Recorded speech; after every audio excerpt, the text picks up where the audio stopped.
जय हिंद दोस्तों, एक बार फिर से स्वागत है आपका हेलो शिक्षा के ऑनलाइन प्लेटफॉर्म पर। दोस्तों एसएससी एमटीएस हवलदार की एग्जाम जो होने वाली है उसके लिए महत्वपूर्ण सीरीज आपके लिए लगातार चलाई जा रही है।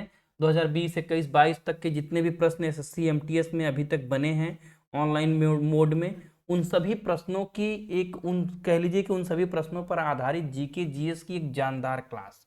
जैसे आज की क्लास में क्वेश्चन तो बहुत सारे हैं, लेकिन किन पर मेन फोकस मैंने किया है जो आपको याद करवाने की कोशिश करूंगा। जैसे बेरोजगारी व उसके प्रकार, मौलिक अधिकार का ट्रिक जो हर एसएससी के एग्जाम में है, विटामिन व उनके रोग व उसके साथ साथ कोशिका, पादप कोशिका, जंतु कोशिका, ग्रह व उनका आकार, रंगों का कुछ ट्रिक बताया जाएगा, लोक नृत्य और उत्सव राज्यों से संबंधित, गांधी जी और उनके प्रमुख आंदोलन जो बार बार पूछ रहा है, नेशनल हाईवेज का मैप पर आधारित पूरा डिटेल में आपको दूंगा, भारतीय वन, इसके अलावा और भी महत्वपूर्ण बिंदुओं पर लगभग यह वादा है कि 100 से अधिक क्वेश्चन, इस जो है 20 से 25 क्वेश्चन में 100 से अधिक एक्स्ट्रा फैक्ट का जो डबल डोज मैं यहाँ लिखा हूं, 100 से अधिक क्वेश्चंस आपको देने की कोशिश करूंगा। पहला क्वेश्चन आपके सामने है, पहला प्रश्न आप देखिए आपके सामने। और ये टोटल प्रश्न दोस्तों एसएससी एमटीएस परीक्षा में पूछे गए हैं। अब यह कठिन लग रहे हो आपको या सरल लग रहे हो या आसान है, यह आपकी प्रॉब्लम है, इसको आपको तैयार करना पड़ेगा। क्योंकि ये प्रश्न मैंने अपनी मर्जी से नहीं, एसएससी एमटीएस के ओरिजिनल प्रश्न डाले हैं टोटल। तो अब देखिए, नीता अपनी मित्र के समक्ष हमारे सौरमंडल के सबसे छोटे ग्रह का वर्णन कर रही है, वह इनमें से किस ग्रह के विषय में बात कर रही है। Neeta is describing the smallest planet in our solar system to her friend, which of these planets is she talking about. मतलब नीता जो है ग्रहों के बारे में बात कर रही है अपने फ्रेंड से, और सबसे छोटे ग्रह के, तो सबसे छोटे ग्रह की बात ऑप्शन नंबर 1 पर शुक्र, 2 पर बुध, 3 मंगल, 4 पृथ्वी। तो सही उत्तर दोस्तों हो जाएगा बुध, करेक्ट। चमकीले ग्रह की बात करें तो शुक्र हो जाता है, लाल ग्रह जो है आयरन ऑक्साइड की वजह से मंगल, पार्थिव ग्रह हमारी पृथ्वी है ही है, इसको आप जानते ही हैं, लेकिन यहाँ पर करेक्ट आंसर हो जाएगा बुध। अब देखिए यह इमेज देखिए दोस्तों, इसको एक बार माइंड में आप सेट करिए, फिर मैं आपको इसको याद करवाने की कोशिश करता हूं। अब देखिए यहां से बुध शुक्र पृथ्वी मंगल, अंग्रेजी में मरकरी वीनस अर्थ मार्स, बीच में जुपिटर डिवाइडर का काम करता है। इधर के पार्थिव ग्रह हैं यानी कि जिस पर जीवन की कुछ संभावनाएं हैं ऐसे ग्रह हैं, और इधर के गैसीय ग्रह हैं या फिर कह लीजिए कि ऐसे ग्रह जिन पर जीवन की संभावनाएं ना के बराबर है। शनि हो गया, यूरेनस हो गया, नेपच्यून हो गया, प्लूटो हो गया, यानी सैटर्न, यूरेनस, नेपच्यून, प्लूटो। तो ये ग्रहों का क्रम है। सबसे छोटा ग्रह पूछा था बुध, सूर्य के सबसे निकटतम ग्रह पूछेगा बुध, सबसे चमकीला ग्रह पूछे अगर तो शुक्र ग्रह, CO2 यहाँ कार्बन डाइऑक्साइड की वजह से चमकीला ज्यादा होता है शुक्र। और हरा ग्रह, नीला ग्रह, पार्थिव ग्रह, जीवन ग्रह, जीवित ग्रह, ये सब ग्रहों की बात करें तो पृथ्वी। और लाल ग्रह की बात करें अगर मंगल में प्रश्न बनाता है तो लाल ग्रह आयरन ऑक्साइड की वजह से लाल ग्रह किसे कहते हैं, मंगल, मंगलयान वगैरह जा रहा है, मंगल पर भी जीवन की खोज हो रही है। और आपको बीच में जो बृहस्पति, जुपिटर, सबसे विशालतम ग्रह, गैसों के बादल, मीथेन के बादल, इस तरह की चीजें यहाँ पाई जाती हैं। ये देखिए पूरे गैसों के बादलों से बना भी है, तो यह जुपिटर है। शनि और उसके छल्ले आप देख रहे हैं। कल मैंने आपको ग्रह और उनके सैटेलाइट यानी उपग्रह, जैसे चंद्रमा जो है फोबोस, डीमोस है, जुपिटर टाइटन, शनि का टाइटन है, इस तरह से पृथ्वी का मून है, तो इस तरह से जो उपग्रहों को क्लियर कराया था। आज मेरा टारगेट था दोस्तों कि ग्रहों की आकार को क्लियर कराया जाए आपको। अब यहाँ पर आप देखिए सबसे दूर अगर बात करेंगे तो प्लूटो की, यह सबसे दूर पड़ जाता है यह तो आप ग्रहों में। लेकिन फिलहाल 1 2 3 4 5 6 7 इन्हीं 8 ग्रहों को ही ग्रहों की कैटेगरी में डाला गया है। प्लूटो 9वां ग्रह आपको दिख रहा है यहाँ पर, इसको इसलिए नहीं डाला गया है क्योंकि अपने ग्रहों की जो क्राइटेरिया है उसको फुलफिल नहीं करता है, यह अपनी कक्षा से आगे पीछे इतर चलने लगता है घूमकर, इसलिए इसे जो है ग्रहों की श्रेणी से हटा दिया गया है। सूर्य से ग्रहों का दूरी का क्रम आपने देख लिया। अब एक में कल रंगों का ट्रिक आप जान लीजिए। कभी पूछता है कि चमकीला कौन है, नीला कौन है, पीला कौन है, तो उसका ट्रिक होता है, मैं तो लिख नहीं पाया जल्दबाजी में, उसका ट्रिक यही है, कभी मैं लिख कर भी बता दूंगा कि हम हैं नीले, पति हैं पीले, शुक्र बहन चमकीली है, लाल है मंगल, हरा वरुण है। अब समझिए, हाँ अब इतना समझिए, हम हैं नीले माने हम माने पृथ्वी नीली है, और शुक्र बहन चमकीली है। शुक्र माने बगल में जुड़वा बहन भी इसे कहा जाता है, शुक्र वीनस चमकीली है। लाल है मंगल, मंगल कैसा है लाल। वरुण कैसा है दोस्तों हरा, है ना। इस तरह से ग्रहों का एक ट्रिक पे था, मैं इसको भी कभी आपको लिख करके पूरा दे दूंगा जिससे आपको याद हो जाएगा जो है ग्रहों का रंग। और मोस्टली जो है शुक्र का रंग पूछता है चमकीला, लाल मंगल का पूछता है, पृथ्वी का तो है ही है। पति यहाँ बृहस्पति येलो कलर में कुछ दिखता है, येलो इसमें, इसको भी याद रखिएगा ये प्रश्न। और जो है बुध सबसे नजदीक है, इसको पूछता है बार बार, ये इंपॉर्टेंट है। अब यहाँ पर आइए, भारत का सबसे लंबा राष्ट्रीय राजमार्ग कौन सा है? Which is the longest national highway of India? Famous प्रश्न है, शायद आप इसका आसानी से उत्तर प्राप्त कर सकते हैं। NH44, NH102, NH7, NH22। तो ये NH44 जो है यह सबसे फेमस भी है और सबसे लंबा भी है। अब इसको जरा मैप पर आज देखिए, अगर अभी तक नहीं देखा तो जरूर देखिए। पूरे राजमार्गों को कौन कहां से कहां तक जाता है, कौन सबसे लंबा है, कौन सबसे छोटा है, आपको पूरा मैप पर दिखेगा दोस्तों स्पेशल। अब देखिए 44 को आप देख रहे हैं क्यों लंबा है, श्रीनगर से होकर के कन्याकुमारी, जिसको बोला जाता है कश्मीर से कन्याकुमारी, यहां से जो है दोस्तों श्रीनगर से कन्याकुमारी तक चलता है। देखिए ये 44 44, ये देखिए 44 44 44, तो यह आपका 44 वाले जो लिखा है NH44 सबसे बड़ा है। अब नहीं भूलेगा आपको, अभी तक अगर भूल रहा था तो आगे से अब नहीं भूलेगा, इसकी गारंटी। बाकी आप यहाँ पर देख पा रहे होंगे कि NH की बात करेंगे अगर NH27 की, तो यहाँ पर देखिए पोरबंदर से लेकर के NH27 और जो है जोराबत तक जो है निकलता है, यह NH27 है। NH6 की बात करेंगे तो जो है जोराबत से लेकर के सीली तक जो है जाता है। कोलकाता से लेकर के अगर आपसे पूछे कोलकाता से चेन्नई तक कौन जाता है, तो NH16 कोलकाता से चेन्नई। इस मैप को देखिए दोस्तों, सबसे बड़ा तो आपने याद कर लिया, यही प्रश्न बार बार पूछता है। लेकिन अगर इस मैप में कभी पूछे कि हाँ कोलकाता से यहाँ तक चेन्नई को जोड़ने वाले राष्ट्रीय राजमार्ग को क्या कहते हैं, तो NH16। इसी तरह से आप बना लिए, सबको देख करके आप अपने से समझ सकते हैं कि NH52 52, तो देखिए संगरूर से निकलता है, संगरूर जिले से पंजाब के, और यहाँ से होते हुए जो है ओंकला तक जो है अंकोला तक आता है NH52। इसी तरह से सारे को NH48 की बात अगर करेंगे तो NH48 यहाँ पर चेन्नई, देखिए चेन्नई से होकर के और आपको जो है यहाँ पर इस वाले में मिल जाता है जाके पोरबंदर वाले में NH48, इसको भी याद रखेंगे। और ये किसको किसको जोड़ता है, पनवेल को जोड़ता है, हाजिला को जोड़ता है, और बाद में जा करके पोरबंदर राजस्थान, पोरबंदर वाले NH47 पोरबंदर वाले में मिल जाता है। यह मैप रहा दोस्तों। और प्रमुख इन्हीं को स्वर्णिम चतुर्भुज, स्वर्णिम त्रिभुज भी कहा जाता है। जैसे यहाँ पर आप दिल्ली देख लीजिए, यहाँ पर दिल्ली है, यहाँ पर जो है बेंगलोर, हैदराबाद, चेन्नई, और यहाँ से जाइए जो है कोलकाता, देख लीजिए कोलकाता यहाँ पर है, और फिर यहीं से दिल्ली जो चला गया। ये जो चतुर्भुज आपने देखा जो बन गया, इसी चतुर्भुज को दोस्तों स्वर्णिम चतुर्भुज भी कहा जाता है। यह हाईवे को मैप पर कभी आप पढ़ेंगे तो आपको मिलेगा। तो नेशनल हाईवे का फिलहाल यहाँ याद करने वाला मोस्ट इंपॉर्टेंट, इतना सारा मैप देखकर कंफ्यूज ना होइए, कुछ नहीं है, केवल आप NH44 सबसे लंबा वाला तो फिलहाल आज याद कर ही लीजिए, यह ताकि न भूले दोस्तों। एक प्रश्न यहाँ से SSC MTS में, इससे ज्यादा लेवल आपके नहीं बढ़ाएगा, एक एक प्रश्न यहाँ से हर साल पूछते हैं, इस साल भी पूछेगा। अब आइए कोशिका का समझते हैं। निम्नलिखित में कौन सा कोशिकांग जंतु कोशिका में मौजूद नहीं होता है? Which of the following cell organelle is not present in animal cell? सूत्रकणिका, माइक्रोकांड्रिया, राइबोसोम, लयनकाय यानी लाइसोसोम जिसे कहते हैं, लवक, या प्लास्टिड? तो सही उत्तर है प्लास्टिड नहीं पाया जाता है, क्योंकि प्लास्टिड जो है पौधों यानी जो है प्लांट सेल में पाया जाता है, यह जंतु कोशिका में नहीं पाया जाता है। अब आप जंतु कोशिका विज्ञान वाले तो समझ रहे होंगे अच्छे से, पहले ही बार में उत्तर प्राप्त कर लिए होंगे, लेकिन और जो स्ट्रीम के आर्ट और कॉमर्स या अन्य स्ट्रीम के विद्यार्थी उनको दिक्कत हो रही। माइटोकॉन्ड्रिया को power house of the cell कहते हैं, राइबोसोम जानते हैं, लाइसोसोम जानते हैं आप। अब जानने का क्रम क्या है, यहाँ जरा आइए, यह देखिए ह्यूमन सेल एनाटॉमी इधर दिया गया है और प्लांट सेल एनाटॉमी इधर दिया गया है। अब आपको मैं दिखाता हूं कि जो लवक की बात कर रहा था, क्लोरोप्लास्ट जिसे कहते हैं, जो पर्णहरित जो हरे रंग का, यहाँ देखिए ये क्लोरोप्लास्ट आपको जो है ह्यूमन सेल में नहीं दिखेगा।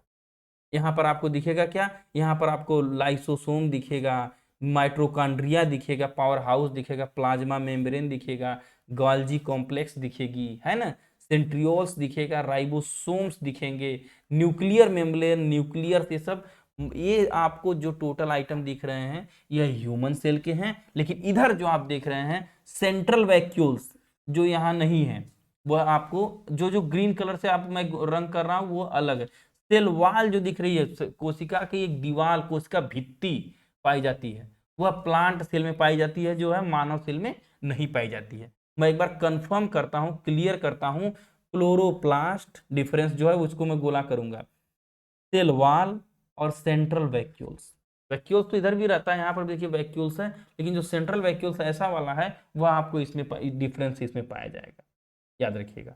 Cell wall, chloroplast, central vacuoles. अच्छा, लगता है लोगों को कि कोशिका से संबंधित दोस्तों प्रश्न केवल यही पूछेगा कि कोशिका मानव में कौन सा अंग पाया जाता है, कौन सा, लेकिन कोशिका में देखिए कुछ इस तरह से प्रश्न पूछ देता है, रीजनिंग भी बनाता है कोशिका से। तो क्लोरोप्लास्ट हरित जिसको लवक, हिंदी में लवक कहते हैं, क्लोरोप्लास्ट जो यहाँ पर दिया हुआ है, प्लास्टिड यहाँ पर पाया जाता है, इसको याद रखेंगे। बाकी न्यूक्लियस वगैरह तो कॉमन है, न्यूक्लियस है, राइबोसोम्स है, गाल्जी वैक्यूल्स है, गोल्जी एस्पायरेंट है, सेल मेम्ब्रेन है, साइटोप्लाज्म है, ये सब कॉमन है। लेकिन जो जो डिफरेंस वाले थे वो मैंने आपको बताने की कोशिश किया था, इसको देखिएगा, यहाँ से एक प्रश्न आता है। अब एक आइए यहाँ समझते हैं, महोगनी का पेड़ निम्नलिखित में से किस प्रकार की वनस्पति में पाया जाता है। Mahogany tree is found in the which of the following type of vegetation, किस वनस्पति में। तो अब यहाँ पर कुछ जंगलों की बात करेंगे दोस्तों। मैप पर देखिए मैंने इस तरह से लगा रखा है, इस मैप पर आधारित हम आज अध्ययन थोड़ा सा करने की कोशिश करेंगे और आपको याद भी हो जाएगा। जैसे अब पहला ऑप्शन देखिए, वाइसिफ वन यानी मैग्रोव वन, पर्वतीय वन जो है मोन्टाने फॉरेस्ट जिसको कहते हैं, उष्ण कटिबंधी कांटेदार वन ट्रॉपिकल थॉर्न फॉरेस्ट जिसे कहते हैं, उष्ण कटिबंधी सदाबहार वन ट्रॉपिकल एवरग्रीन फॉरेस्ट। तो महोगनी जो पूछा हुआ है, तो महोगनी तो दोस्तों जो है सदाबहार वन में पाई जाती है, हमेशा हरे कलर की महोगनी रहती है, बहुत अच्छी इसकी लकड़ी, बंदूक का बट वगैरह में इसका भी प्रयोग किया जाता है। उष्ण कटिबंधी सदाबहार वन, ऑप्शन नंबर 4 यहाँ पर सही हो जाएगा। लेकिन मैंग्रोव वन की बात करें कि मैंग्रोव वन कहाँ पाया जाता है, तो मैंग्रोव वन या ज्वारी वन, आप जो सुंदरबन डेल्टा देखते हैं, सुंदरबन डेल्टा जो आप भारत का अगर इस तरह से आप मैप ये समझ रहे हैं, तो ये हमारा पश्चिम बंगाल की खाड़ी के पास जो है, बे ऑफ बंगाल में जो यहाँ पर इधर से गंगा और ब्रह्मपुत्र आकर के मिलती हैं, तो सुंदरबन डेल्टा के पास जो है मैंग्रोव वन पाए जाते हैं, जिसे मैंग्रोव वन, गरान वन, ज्वारी वन, ये सब वन कहा जाता है। यह अधिक जहाँ पर वाटर लेवल या पानी कह लीजिए अधिक होता है, खारा पानी, वहाँ के जंगल हैं। अब पर्वतीय क्षेत्रों में, हिमालयी क्षेत्रों में पर्वतीय वन पाए जाते हैं। उष्णकटिबंधीय कांटेदार जो है राजस्थान वगैरह में कटीली झाड़ियां पाई जाती हैं, जिसे ट्रॉपिकल थॉर्न फॉरेस्ट कहते हैं। और सदाबहार वन तो वहां पाए जाएंगे जहां पर पूरे वर्ष भर वर्षा हो, जबरदस्त वर्षा हो, महोगनी वगैरह जहां उगती हैं। अब यहाँ पर थोड़ा सा देख लीजिए, आपको समझ में आ जाएगा।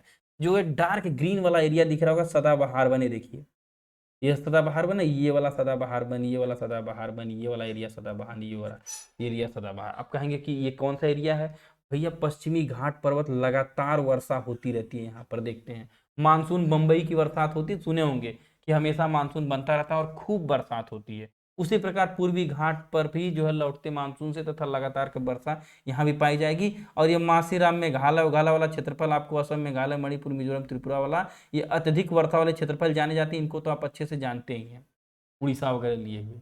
तो जहां पर अधिक वर्षा होती है दोस्तों, वहां पर सदाबहार वन हमेशा पाए जाते हैं, इसको भी आप याद रखेंगे। अब ये तो सदाबहार आपने जान लिया। अब मैप में देखिए पर्णपाती वन, ये जो आप ग्रीन वाला एरिया देख रहे हैं, नॉर्मल ग्रीन वाला, थोड़ा पैरेट ग्रीन टाइप का, ये पर्णपाती वन है, जहां पर एवरेज वर्षा होती है, मतलब औसत वर्षा। जैसे आपका ये यूपी वाला एरिया ले लीजिए, बिहार वाला एरिया ले लीजिए, मध्य प्रदेश एरिया ले लीजिए, इधर आंध्र प्रदेश वगैरह ले लीजिए, तेलंगाना के कुछ भाग ले लीजिए, इस तरह से। तो आप इधर गुजरात का कुछ एरिया ले लीजिए। तो इन एरियाज को लेकर के देखिए मैप में आपको दिखाया गया, अरुणाचल प्रदेश वगैरह में यहाँ पर नॉर्मल वर्षा होती है, क्योंकि यहाँ पर पर्णपाती वन यानी ऐसे वन पाए जाते हैं जो अपनी पत्तियां साल में एक बार जिनकी गिर जाती हैं, उसे पर्णपाती वन कहते हैं। पर्वतीय क्षेत्रों में पाए जाने वाले वन, पर्वतीय वन, लंबे लंबे वन पाए जाते हैं पर्वतीय वन। ये देखिए ये वाला एरिया, यानी कि ये जो हिमालय का जो है ट्रांस हिमालय, शिवालिक हिमालय, मध्य हिमालय लेकर के पूरा भाग है, इस भाग में पर्वतीय वन दोस्तों पाए जाएंगे, है ना। मैंग्रोव वन की बात करेगा, देखिए मैंग्रोव यहाँ पर देखिए रेड कलर का दिख रहा है, देखिए यहाँ ये वाला एरिया मैंग्रोव वन, ये वाला एरिया मैंग्रोव वन, ये वाला एरिया। तो जो रेड कलर से दिख रहा है मैंग्रोव वन, एकदम डेल्टाई प्रदेशों में जो पाए जाते हैं।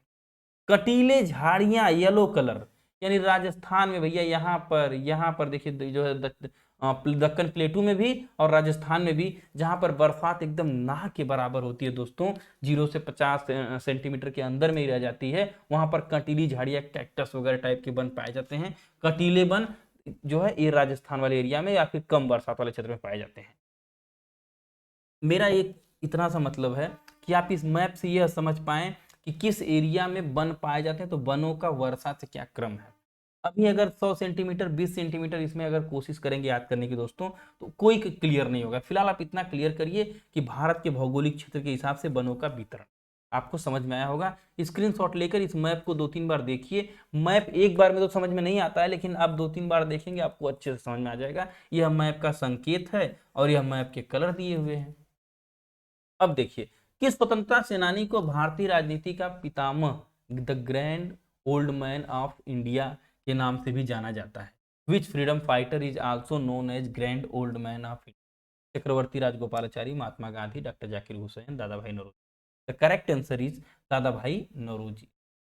वयोवृद्ध पितामह, हिंदी में इनको ऐसे बोलते हैं, और the grand old man of India भी कहा जाता है, या भारतीय राजनीति का पितामह भी कहा जाता है। ये सब शब्द इनके लिए यूज हुआ है। भारत के प्रथम भारतीय गवर्नर जनरल श्री राजगोपालाचारी को तो जानते ही हैं। महात्मा गांधी, जाकिर हुसैन तो फेमस है, इनके बारे में क्या। बाकी इंपॉर्टेंट ये भी प्रश्न पूछता है कि लॉर्ड माउंटबेटन जो अपना चार्ज देते हैं तो इन्हीं को श्री राजगोपालाचारी को देते हैं, ध्यान रखिएगा। प्रथम भारतीय गवर्नर जनरल।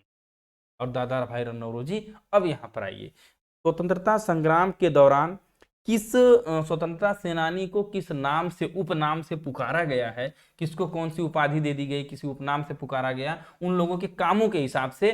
तो उन लोगों को जरा जय हिंद एक बार जोरदार लिखिए दोस्तों, और यह देखिए कि उनके उपनाम एक साथ याद करिए। महात्मा गांधी को राष्ट्रपिता और बापू कहा जाता है।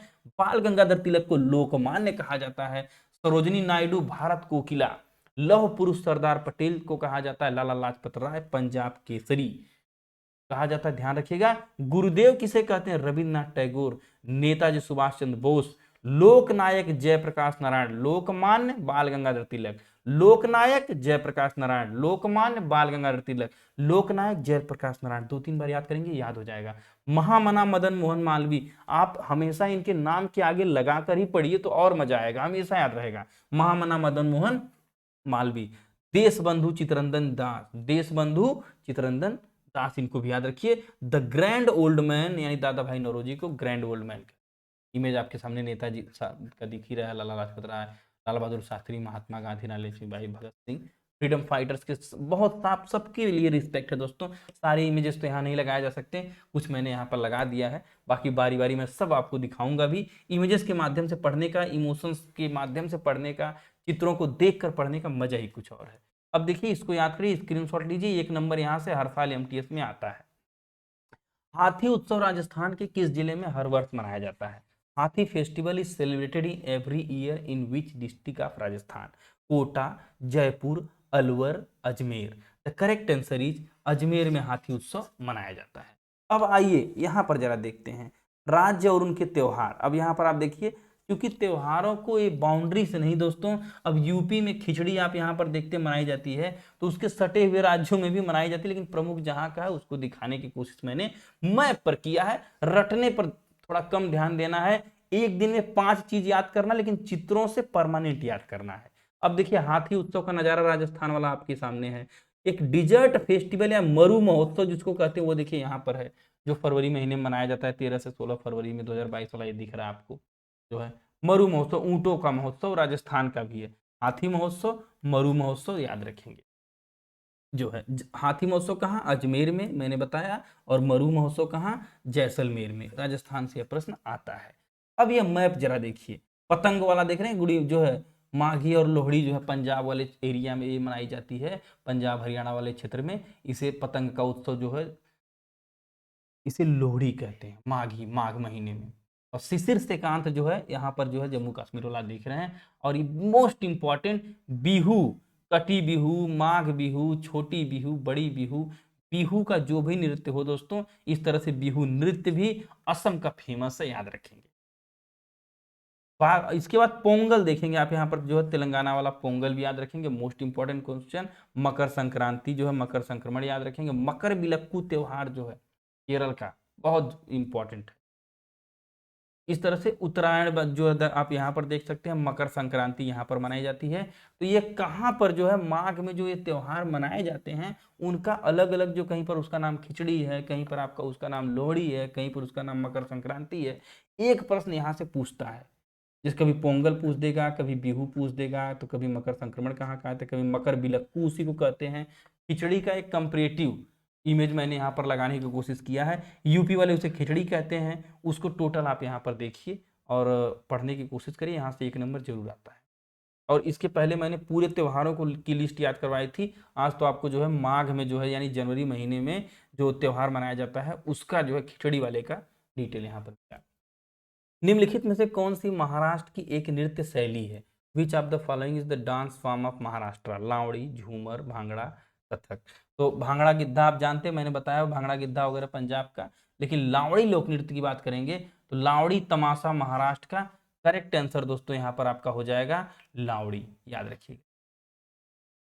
घूमर वगैरह तो राजस्थान का घूमर जानते ही हैं, कथक कथा का कर कहे जाने वाला कथक जो है, इसको भी याद रखें, कथकली उत्तर प्रदेश, कथक केरल का। अब आइए कुछ प्रमुख नृत्य, डेली मैं प्रयास करता हूं कि 2-3 राज्यों का नृत्य याद कर लिया जाए। जैसे घूमर राजस्थान वाला देख ही रहे हैं, पगरिया राजस्थान का, गणगौर राजस्थान का, लीला राजस्थान का, डांडिया भी राजस्थान का, गुजरात का भी डांडिया, याद रखिएगा। मैं कहता हूं कि नृत्य और त्योहार दोस्तों पूरी तरह से सीमाओं से बंधे नहीं होते हैं। जब यहाँ पर कोई भाई अगर कोई दीपावली मना रहा है तो इधर जो है वो भी मनाएगा, यहाँ चाहे वो जिस देश और धर्म का हो। यह सीमाओं से नहीं बचते हैं। कभी कभी प्रश्न ऑप्शन जो है मैप के हिसाब से ऊपर नीचे भी हो सकता है, इसको ध्यान रखिएगा। अब राजस्थान और गुजरात कटे हैं, डांडिया दोनों जगह मनाई जाती है। गोवा झोगोर, खोल और दक्कनी इंपॉर्टेंट है, दक्कनी पूछा हुआ है। मध्य प्रदेश कौन सा? नौरानी, दिवारी, रीना, चैत, सुआ, मांदरी। और महाराष्ट्र का लावड़ी तमाशा मोस्ट इंपॉर्टेंट है। तो 4 राज्यों का डेली मैं प्रयास करूंगा कि 4-5 राज्यों का प्रोवाइड कर दूं, जहां से आपका ये थोड़ा थोड़ा रिवाइज होता रहे। पोवाड़ा वगैरह भी यहाँ से पूछता है कभी कभी।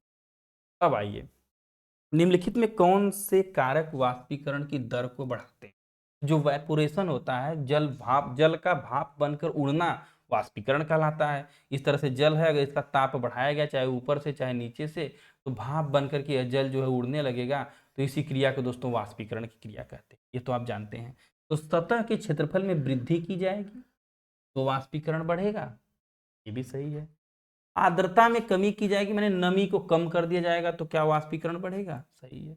अंग्रेजी में भी वही है, in which of the following factor increase the rate of evaporation, increase the surface area. भाई अब कोई जल अगर इतने एरिया में है, इतने एरिया में, तो अगर इसको गर्म करेंगे तो थोड़ा देर में गर्म होगा, लेकिन इसको फैला देंगे दूर तक तो पतली लेयर में जब ये हो जाएगा तो दूर तक उष्मा इस पर पड़ेगी, सतह का क्षेत्रफल जब बढ़ जाएगा तो वाष्पीकरण की दर तो बढ़ेगी ही ना दोस्तों।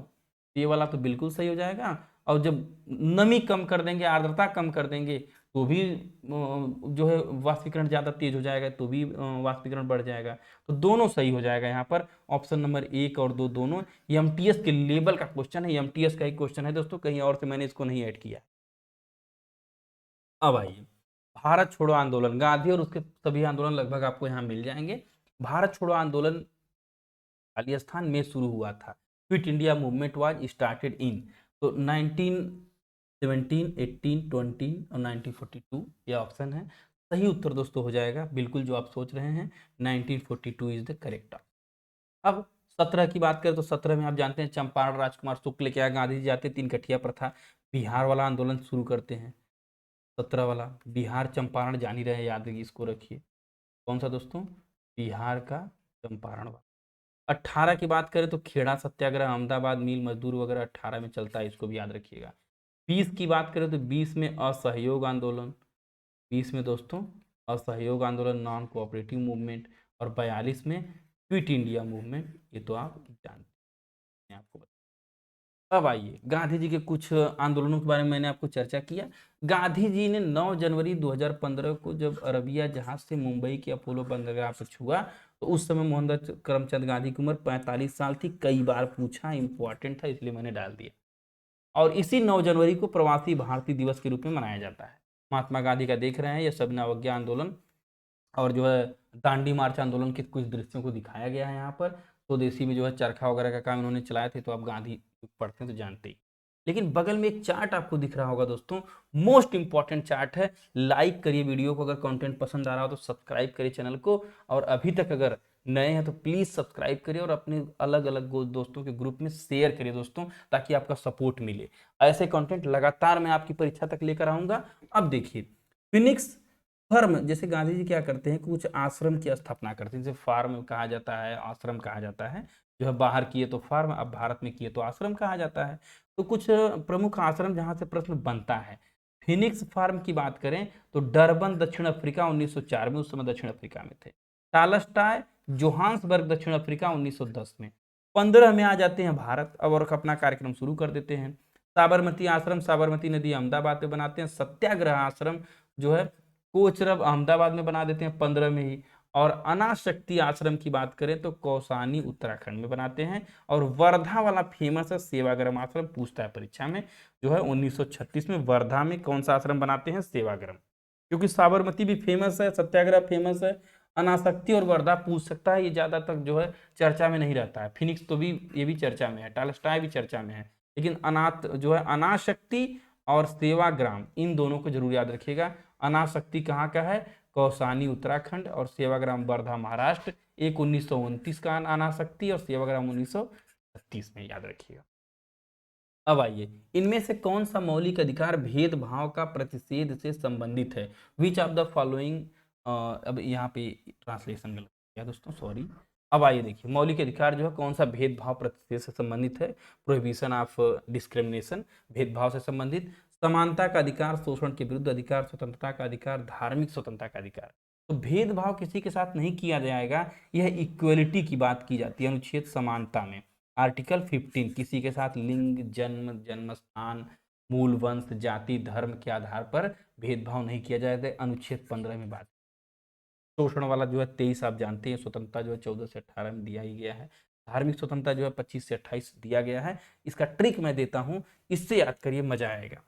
समस्त शोध संस्कृति के उपचार के लिए मैं बताता हूं बार बार, समस्त शोध संस्कृति के उपचार। एक प्रश्न हर बार पूछता है एमटीएस में, इस बार भी पूछेगा। सम माने समानता का अधिकार 14 से 18, स्त माने स्वतंत्रता का अधिकार 19 से 22, शो से शोषण के विरुद्ध अधिकार 23 से 24, ध से धार्मिक स्वतंत्रता 25 से 28, संस्कृति से संस्कृति संबंधी स्वतंत्रता 29 से 30, और अंत में संवैधानिक उपचारों को उपचार अनुच्छेद 32, रिट जारी करने की क्षमता, जिसमें 5 तरह की रिटें सुप्रीम कोर्ट जारी करती है। अगर ऊपर के इन्हीं मौलिक अधिकारों का हनन हो रहा हो तो अनुच्छेद 32 इनकी सुरक्षा करता है, यह याद रखिएगा।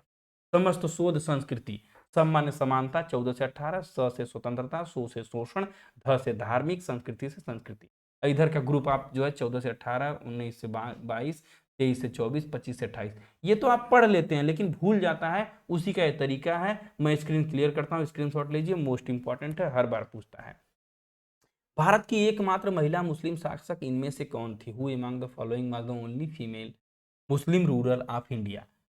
नुसाइबा bint Kaab, Khadija, Hawla bint al Azwar, Razia Sultan. बिल्कुल फेमस नाम, जो आपके मन में है वही सही भी है। रजिया सुल्तान जो है एकमात्र और अंतिम और पहली दोनों मुस्लिम शासक थी। इसके बारे में एक्स्ट्रा फैक्ट लीजिए, रजिया सुल्तान भारत की पहली और आखिरी महिला सल्तनत थी, याद रखिएगा, मोस्ट इंपॉर्टेंट। यह प्रश्न एक बार बार बार पूछता है एसएससी जीडी में, शायद आप में भी पूछे कि 1236 से 1240 अंत तक दिल्ली दरबार पर इसने शासन किया। मतलब रजिया सुल्तान ने कब से कब तक शासन किया, तो 1236 से 1240, 4 साल जिसने शासन किया, याद रखिएगा इसमें। और 40 में गद्दी से इसे हटा दिया गया। इसी के भाई बहराम जो है इसके साथ छल करता है, जो है सुल्तान बन जाता है, और इसी से जो है रदिया जो है अल्तुनिया से जो है शादी कर लेती है, उसे बंदीगिरी से मुक्त करा लेती है स्वयं को। और ये सब कहानियां आगे घटित होती है। अल्तुनिया की सहायता से वह दिल्ली के लिए प्रस्थान करती है, और रास्ते में 1240 ईस्वी में कैथल के समीप रजिया और बहराम दोनों में युद्ध होता है, जिसमें रजिया पराजित होती है। तो यह भी इंपॉर्टेंट फैक्ट है दोस्तों, याद रखिएगा, यहाँ से प्रश्न पूछता है। अब आइए देखते हैं, भारतीय संविधान के निम्नलिखित में से किस अनुच्छेद में धन विधेयक की परिभाषा दी गई है। In which of the following article of the Indian constitution is the definition of money bill has been given. Article 112, article 143, article 1110, article 14, अनुच्छेद 112, अनुच्छेद 123, अनुच्छेद 110, अनुच्छेद 140। तो 112 में, जैसा कि आप जानते हैं, 112 में दोस्तों बजट की बात की गई है। 112 की बात करें तो 112 में बजट शब्द की बात की गई है। 112 में बजट की चर्चा की गई, इसको तो आप अच्छे से जानते हैं। 113 में 143 में राष्ट्रपति परामर्श लेता है, किससे, प्रेसिडेंट परामर्श लेता है सुप्रीम कोर्ट से, यह भी आप जानते हैं। और 110 की बात करें तो इसी में दोस्तों मनी बिल की बात की गई है। और 40 में ग्राम पंचायतों की बात की गई है, पंचायत से संबंधित है। इसको तो आप जानते ही रहिए, राज्य के निधि निदेशक तत्व में। सही उत्तर दोस्तों हो जाएगा 3 अनुच्छेद 110। अब आइए जरा से यहाँ देखते हैं विधेयकों के बारे में। कुछ धन विधेयक और साधारण विधेयक में प्रश्न बार बार पूछता है कंफ्यूज करके कथन निष्कर्ष, तो उसको जरा देखते हैं। अब विधेयक की बात करें तो जो सदन में पेश किया जाता है, लोकसभा या राज्यसभा, अब मान के चलिए कि आपकी संसद है, तो संसद के सदन में दोस्तों, संसद के सदन आप जानते हैं इस तरह से जो है, यहाँ पर अगर लोकसभा है, यहाँ पर आपकी राज्यसभा है, यहाँ पर आपका राष्ट्रपति है, और चौथा स्तंभ आपका प्रेस को माना जाता है, आप जान ही रहे हैं, 3 स्तंभ और चौथा प्रेस। तो इन्हीं सदनों में यानी लोकसभा और राज्यसभा में जो एक तरह से प्रस्ताव पेश किए जाते हैं उसी को विधेयक कहते हैं। अब यह विधेयक अगर सरकार की तरफ से पेश किया जाता है, यानी जो पक्ष में है, सरकार जीती हुई है, तो उसे सरकारी विधेयक कहेंगे। और अगर कोई अन्य व्यक्ति पेश करता है, नागरिक या कोई कह लीजिए कि सदन में जाने वाला विपक्षी पार्टी का, तो गैर सरकारी विधेयक या निजी विधेयक होगा। अब सरकारी विधेयक की बात करें तो यह साधारण विधेयक एक होता है, एक धन या वित्त विधेयक होता है। साधारण में सामान्य विधेयक, संविधान संशोधन विधेयक, ये सब आते हैं। और धन विधेयक और वित्त विधेयक का प्रश्न बार बार पूछता है, क्योंकि पैसे की निकासी से संबंधित यह विधेयक होता है। तो अब इनके बारे में अंतर जानते हैं कि धन और वित्त में क्या अंतर है। आप ये तो जान ही लिए किसी कानून को बनाने के लिए विधेयक कितने प्रकार के पेश किए जाते हैं, एक सरकारी और एक गैर सरकारी। सरकारी माने जो सरकार की सत्ता में है, पीएम वाले, जो पीएम साहब हैं उनके वाले, और गैर सरकारी माने जो सत्ता में नहीं है, अन्य किसी व्यक्ति द्वारा इसको पेश किया जाता है। और सरकारी दो तरह का, साधारण विधेयक और धन विधेयक। और साधारण की बात करें तो सामान्य विधेयक और संविधान संशोधन विधेयक, दो प्रकार के विधेयक। सामान्य माने किसी एक्ट कानून, जैसे वन का संरक्षण कानून लाना है, पशु संरक्षण कानून लाना है, तो सामान्य विधेयक पेश करेंगे। किसी संविधान नियम कानून में बदलाव कर देना है, किसी अनुच्छेद में बदलाव कर देना है, तो संविधान संशोधन विधेयक लाएंगे। लेकिन पैसे की निकासी वगैरह करनी है, कुछ पैसे से संबंधित कारोबार है, तो धन विधेयक पेश होगा। और यह जो है सरकारी लोग ही पेश करेंगे, क्योंकि गैर सरकारी जो सत्ता में है नहीं, उनको धन की कोई निकासी कोई मतलब ही नहीं है। वह जो है सामाजिक कार्य करें और सत्ता में आए, अगली बार धन का कार्यक्रम करे। भाई धन वगैरह वाला मामला जो जीता है उसी को तो दिया जाएगा। तो धन विधेयक और साधारण विधेयक में अंतर जरा समझिए कि इसमें इसे केवल लोकसभा में ही पेश किया जा सकता है। धन विधेयक क्या कहता है दोस्तों, कि इसे केवल लोकसभा में ही पेश किया जा सकता है, लेकिन साधारण विधेयक को संसद के किसी भी सदन में पेश किया जा सकता है। क्योंकि लोकसभा में तो उत्तरदायी सरकार होती है, प्रधानमंत्री लोकसभा में ही तो बैठते हैं, लोकसभा में स्पीकर होता है, तो धन का काम तो वही होगा, राष्ट्रपति के अनुमोदन से होता है। इसे लोकसभा में केवल किसी मंत्री द्वारा पेश किया जा सकता है, यानी जो मंत्रिमंडल है, कैबिनेट है, वही पेश करेगा, वही पैसा निकालेगा। और साधारण विधेयक इसे किसी मंत्री के अलावा अन्य सदस्यों द्वारा भी पेश किया जा सकता है। भाई कोई कानून वगैरह, सुधार वगैरह सब लोग ला सकते हैं। और धन विधेयक में इसे राष्ट्रपति की अनुशंसा प्राप्त होने पर, मतलब पहले ही राष्ट्रपति से परमिशन लेकर पेश किया जाता है, ताकि बाद में इसमें हूंटा ना चले। और साधारण विधेयक में इसे पेश करने के लिए राष्ट्रपति की अनुमति की आवश्यकता नहीं होती है।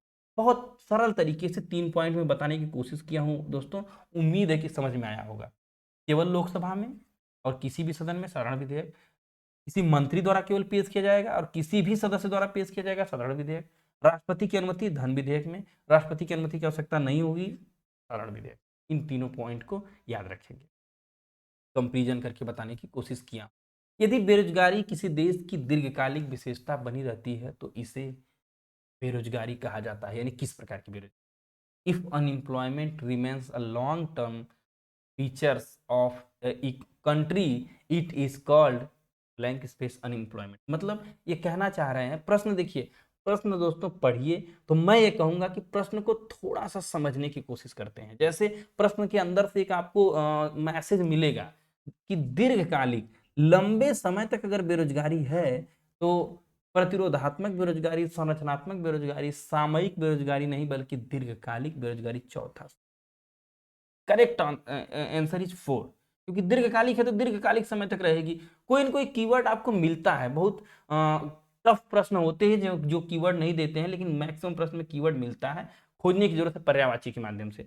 अब देखिए संरचनात्मक वाली भी वही मैंने आपको बताया कि एक टाइम पे आप कोई काम कर रहा है, मान के चलिए कि कोई लोहार है, लोहे का काम कर रहे हैं, और अचानक से जो है लोहे का बिजनेस डाउन हो गया, तो संरचनात्मक बेरोजगारी। जिस प्रकार का वो काम कर रहे हैं वह काम ही खत्म हो गया, अब उस काम की डिमांड ही नहीं। घड़ी, मोबाइल आ गया, घड़ी बनाने वालों का डिमांड खत्म, संरचनात्मक बेरोजगारी। है ना, टीवी, एंड्रॉइड आ गया, मोबाइल, रेडियो वालों का काम खत्म, सारा समय बेरोजगारी। और सामयिक मैंने बताया था कृषि वगैरह में आती है ज्यादातर, कि समय के साथ साथ जो है कि जैसे कृषि में फसल कटी, हिरमाना खरबूजा गर्मी में तो बेच रहे बेचारे, ठंडी आते ही बेरोजगार हो जाते हैं, क्या बेचे पता नहीं चलता है, कुछ तो मूंगफली बेचते हैं, कुछ बाकी वैसे ही घूमते हैं, तो सामयिक बेरोजगारी। लेकिन जो लगातार किसी देश में बेरोजगारी पड़ी रह रही है तो दीर्घकालिक बेरोजगारी, इसको भी आप याद रखेंगे। एक प्रच्छन्न बेरोजगारी आता है, मैंने कल आपको इसको बताया था, छिपी हुई बेरोजगारी, प्रच्छन्न बेरोजगारी या छिपी हुई बेरोजगारी किसे कहते हैं, कि एक काम पर कई लोग लगे रहे, उस पर प्रश्न अभी आगे आएगा, मैं अभी उस पर डिस्कस करूंगा। अब फिलहाल आप ये देखिए, भारत सरकार का कौन सा संगठन देश के सकल घरेलू उत्पाद की रिपोर्ट तैयार करता है? कौन सा संगठन तैयार करता है? NITI Aayog, reserve bank of India, भारतीय रिजर्व बैंक, केंद्रीय सांख्यिकी कार्यालय, भारतीय प्रतिभूति और विनिमय बोर्ड। तो जो जीडीपी पे डेटा तैयार करने का काम दोस्तों करता है रिपोर्ट, वह केंद्रीय सांख्यिकी कार्यालय, सीएसओ, सेंट्रल स्टैटिक ऑफिस तैयार करता है, ध्यान रखिएगा।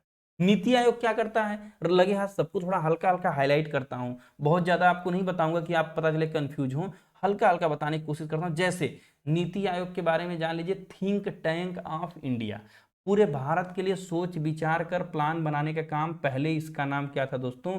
योजना आयोग। पहले इसका नाम क्या था? योजना आयोग। लेकिन जब पीएम साहब आते हैं 2014 में, तो इसका नाम बदल कर दिया जाता है दोस्तों NITI Aayog, national institute for transforming India. और ये ट्रांसफॉर्म करने की कोशिश कर रहा है इंडिया को, हालांकि अभी तक ट्रांसफॉर्म कर नहीं पाए हैं। आरबीआई की बात करें तो बैंकों का बैंक, यानी बैंक ऑफ बैंक, बैंकों का बैंक करें। मॉनेटरी पॉलिसी जारी करने वाला बैंक, मौद्रिक नीति जारी करने वाला बैंक, हर 2 महीने पर महंगाई नियंत्रित करने के लिए मौद्रिक नीति जारी करते हैं, यह आरबीआई का काम है। भारतीय प्रतिभूति विनिमय बोर्ड, यानी कि इसी का अंग्रेजी में नाम है दोस्तों SEBI, security exchange board of India, यानी कि शेयर बाजार या वित्त से संबंधित जो लेन देन होता है, इन पर नजर रखने का काम सेबी का है। शेयर बाजार पर तो नजर बिल्कुल रखती है, जो हमारी एनएससी है, नेशनल स्टॉक एक्सचेंज, और बीएससी, बॉम्बे स्टॉक एक्सचेंज, इन पर इनका कारोबार ये पूरा पूरा सेबी ही रेगुलेट करती है। फिलहाल यहाँ पर सीएसओ सही, तीसरा वाला सही उत्तर हो जाएगा। नेक्स्ट प्रश्न है, विटामिन ए की कमी से निम्नलिखित में कौन सा रोग होता है? विटामिन ए की कमी से निम्नलिखित में से कौन सा रोग होता है? Which of the following disease is caused by the deficiency of vitamin A? तो विटामिन ए की कमी से पारगर्भिक यानी क्वाशरकोर, नहीं ये नहीं होता है। रतौंधी, नाइट ब्लाइंडनेस, बिल्कुल ये सही है। बाकी शीताद, स्कर्वी विटामिन सी वगैरह से होता है। बाकी मरासमस जो है, बाल शोष्ठ विटामिन बी। आइए जरा देखते हैं, यहाँ पर सही उत्तर हो जाएगा दोस्तों रतौंधी। इजी क्वेश्चन था, इसमें समय बहुत ज्यादा नहीं देंगे हम लोग, यहाँ समय देने की कोशिश करेंगे। जैसे विटामिन ए वाला रतौंधी आपने याद रख लिया, उसके बाद विटामिन सी स्कर्वी आपने यहाँ देख लिया, डी से रिकेटस देख लिया, ई से जनन शक्ति में कमी होता है, के से रक्त का थक्का नहीं जमता है। इतना तो याद रखेंगे, मोस्ट इंपॉर्टेंट। क्योंकि बी का थोड़ा लंबा सेशन है, इसमें क्या क्या याद रखना है, बेरी बेरी बार बार पूछता है विटामिन बी। एक बी6 पूछता है एनीमिया रोग वाला, बी6 और बी12, 6 के 6, 6 दूनी 12, 6 2 जा 12, 6 और 12 याद रखेंगे, दोनों से कौन सा रोग होता है? एनीमिया रोग, यह पूछता है बार बार। इनको जरा सा आप याद रखेंगे, बाकी अगर पूरा याद करते हैं तो बेस्ट हो, तो आपके लिए बढ़िया है। नेक्स्ट क्वेश्चन है, हाँ देखिए प्रश्न आ गया है, मौसमी बेरोजगारी के संबंध में निम्नलिखित में से कौन सा कथन सही है? Which of the following statement is correct regarding seasonal unemployment? दोस्तों तमाम जगह पे आप प्रैक्टिस सेट कर रहे होंगे, 1.5 घंटा बड़े बड़े कोचिंग क्लास वाले करा रहे हैं, लेकिन मैं बता दूं एक्चुअल प्रश्न जो आपके सामने है, कम समय में अधिक डेटा देने की कोशिश मैं कर रहा हूं आपको।